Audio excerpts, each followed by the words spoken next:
Curator is back and better than ever, and I'm here today to talk about hair, natural hair products, techniques, my go-tos, my stuff that's worth the hype, not worth the hype, all of it. Like, we're getting into it. This video has been highly requested from my followers, my friends, just anybody who's seen my natural hair and they happen to like it and appreciate it. I appreciate you for appreciating it. So I'm not going to take too long of an intro. If you would like to see what I use in my natural hair, my techniques, and just talking more about it and help me to help you. And you know how you can do that is giving this video a like, comment, and subscribe. And I can, help your hair thrive and get to where it needs to be. Okay. So I'm gonna get right into this video. I'm gonna tell you my 5 tips up front, and then I'm gonna get into it and get into these products that you all see up here, and just let you know more about my hair and my natural hair journey. So my natural hair journey has lasted all of 5 years now. I started in 2016, the end of 2016.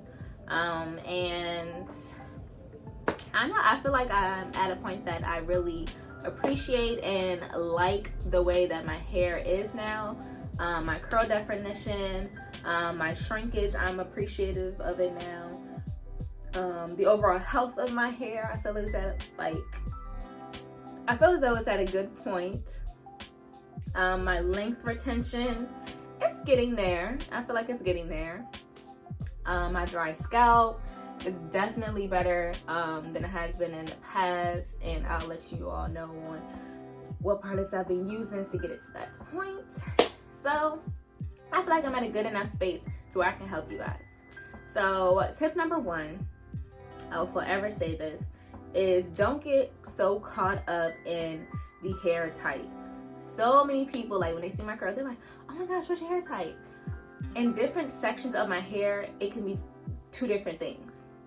The back of my curls are way tighter, and yeah, it's just way tighter. So I will say, hopefully nobody jump down my throat saying it, but I think the back of my hair is 4A. Towards the middle and side, I'll say that's like 3C, and then like the very front, which is literally like, I guess you would call like your leave out section, that's 3B. So yeah.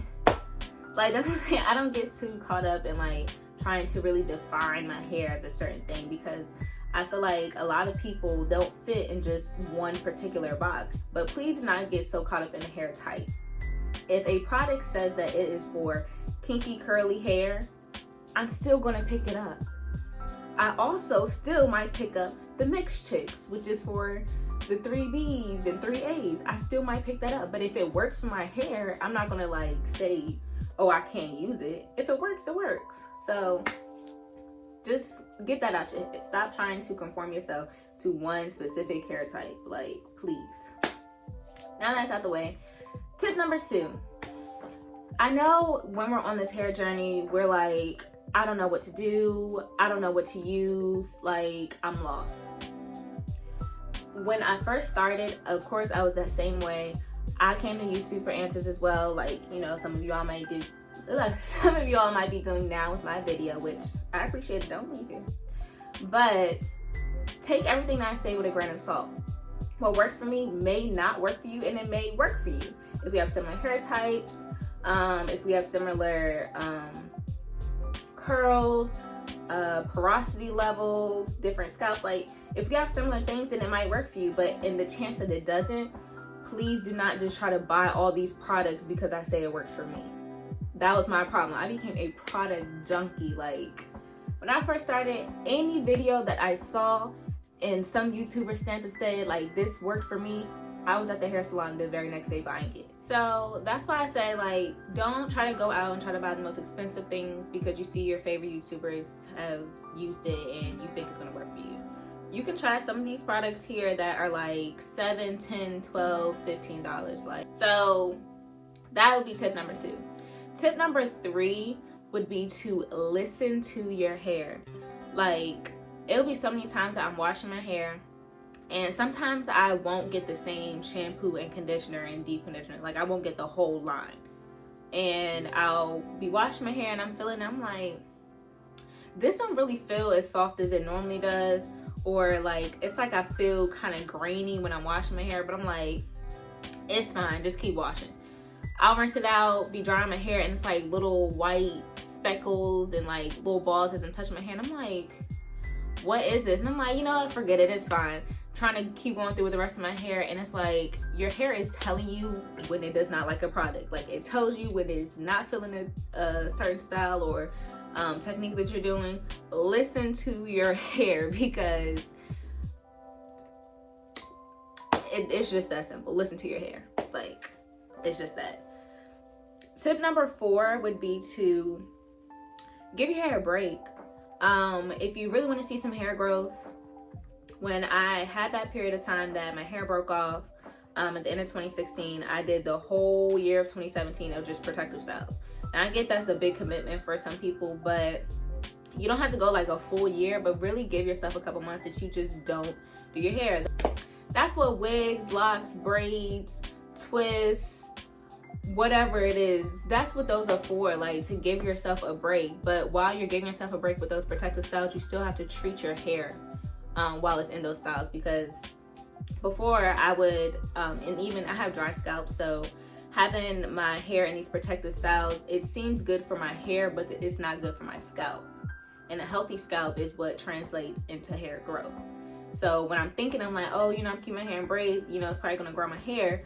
My dry scalp that I'm not treating because it's in these protective styles is literally, it's counterproductive to my hair growth.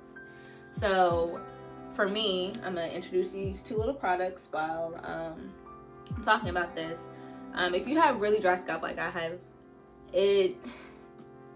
all the tea tree oil and peppermint oil, like, that works for a temporary fix. But I had to go to my doctor and tell her what exactly was up with me, and my dry scalp would get to the point, especially when, again, I'm in the protective styles, that when I go more than like 3 or 4 days without putting some type of grease to my scalp, it would get super like flaky, and then I'll put some grease on top, and then it'll, like, the grease can't even penetrate through my hair because it's so flaky and dry. So now it's flaky scalp and product buildup, and it's just not conducive to hair growth. So I have this ketoconazole shampoo, and it's literally 4 fluid ounces. As I said, go to your doctor, see if they can prescribe something, because this has tremendously helped the health of my scalp, like, completely. But if I just want to go to the beauty supply store, I get the Design Essentials Therapeutics Anti-Itch Hair and Scalp Treatment Dandruff Hair Grooming. This is a very, very nice grease. It's not super thick, and when my hair is straight, I'm not gonna lie, I don't like to use this too much on my hair because I don't want it to be weighing my hair down. But that, look, like, I'm almost out, and I run through these jars like nobody's business, because it has like a nice peppermint cooling effect afterwards. Like, love that stuff. If you have dry hair, this is a holy grail for me. I've been using this for like probably like 10 years now. Like, that's how I stand by this for sure. That would be my tip number 4. So now that I got my tips out of the way, we're gonna get into these products, more into these products. The one brand, I guess, that I'm really loving right now is, I don't even know if I'm saying it pronounced, or if I'm pronouncing it correct, but Talia Waji. She is it. Like, I think I was doing like my wash and go, which I will give you all a detailed video on that, because as much as these hair tips has been requested, the wash and go has been like top tier. So I'm gonna get to that once I take these braids out. But it was one day, I think I was just trying to do the wash and go, but I didn't have my normal hair pudding souffles, whatever. And so I had a whole bunch of these testers that I'm sure my mom just got for no reason, I don't know. But it was this Talia Waji curl souffle. When I say my hair felt like butter, like, oh, Like, I don't think it has a, yeah, it doesn't really smell like anything. But the consistency of it, the way that it makes my hair feel, it's lovely. And it's black owned, love that. So, you know, it says made for 2C to 4A curl patterns. As I said, you don't really need to listen to that. If it works, it works. So I would highly suggest this. I believe it's under like $10 as well. And it's a big enough jar. So I feel like it will last you a good amount of time. So this, if you listen to anything else, these two things right here, this anti-dandruff and this curling souffle, is like my two staples right now, for sure. And just because, as I said, normally I don't continue with the whole brand, like from shampoo to conditioner, deep conditioner. But I was like, why not? Because I feel like maybe that is how you can, I don't know, maximize the properties in the actual products, because they're all kind of similar. So I got the Clean and Curly Hydrating Shampoo from her, and the Nutrition Leave-In Conditioner. She doesn't just have a regular conditioner, which, I mean, I don't know if it just wasn't at that store or she just doesn't have it in general, but I was kind of thrown off by that, so don't know about that. And I don't normally use leave-in conditioners. I just shampoo, conditioner, deep conditioner, and then whatever my curling moisturizer is. But I decided to use it right before I put these braids in when I was blow drying, and that's the only thing I put on my hair. My hair felt really soft to be blow dried. Like, ends and everything felt very soft, so highly surprised. What else do we have? Since she didn't have the conditioner, I've been using this Shea Moisture Manuka Honey and Mafura Oil Intensive Hydration Hair Mask for years. I know everybody says what they want to say about Shea Moisture, but this brand and the Jamaican Black Castor Oil is the only two things, hair masks, that I use from them, and honestly the only two products I really use from Shea Moisture. But this hair is soft as butter too. And so since I was using the deep conditioner, I was like, since she didn't have the conditioner, Talia Wajid, I was like, why not use theirs? And I'm pleasantly surprised. I feel like my hair felt very soft, very manageable when it was time to detangle and blow dry it before I put these braids in. So I'm very happy about that. And this is something that I will go into more detail when I do my wash and go. But when I'm doing my wash and goes, I use the curling souffle and this Jamaican Mango Lime Locking Gel as my gel.